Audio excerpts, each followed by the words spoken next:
வணக்கம். செந்தூர் அருகே சேத்தலவாடி கிராமத்தில் ஸ்ரீ பொன்னொஞ்சி ஆண்டவர் கோவிலில் கும்பாபிஷேகம் நடைபெற்றது. இனி விரிவான செய்திகள்.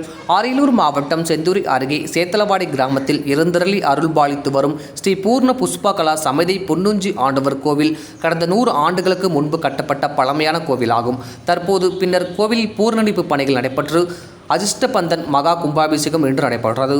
இதில் காவல் தெய்வங்களான ஸ்ரீ செம்மையப்பா, ஸ்ரீ கொன்னையடி கருப்பு, ஸ்ரீ பாப்பாத்தி அம்மன், ஸ்ரீ கோப்பாட்டி அம்மன், ஸ்ரீ ஆகாச கருப்பு உள்ளிட்ட தெய்வங்களுக்கு சிறப்பு அபிஷேகங்கள் ஆதாரணைகள் நடைபெற்றது. ஸ்ரீ பூர்ண புஷ்பகலா சமய ஸ்ரீ பொன்னொஞ்சி ஆண்டவர் ஆலயத்தில் சிவராட்சியர்களால் தேவ மந்திரங்கள் முழங்கப்பட்டு விமான கலசத்திற்கு புனித நீர் ஊற்றப்பட்டது. பின்னர் புனித நீர் கூடியிருந்த பக்தர்கள் மீது தெளிக்கப்பட்டது. இதில் கலந்து கொண்ட பக்தர்களுக்கு அன்னதானம் வழங்கப்பட்டது. கும்பாபிஷேகத்திற்கு ஊர் பொதுமக்கள் சார்பாக விழாவிற்கான ஏற்பாடுகள் செய்யப்பட்டது. இதில் சுற்று வட்டார கிராமத்திலிருந்து சுமார் 1000க்கும் மேற்பட்ட பக்தர்கள் கலந்து கொண்டு சுவாமி தரிசனம் செய்தனர். டிஎன் செய்திகளுக்காக அரியலூர் மாவட்ட செய்தியாளர் எஸ்பி ரவிச்சந்திரன்.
அவங்க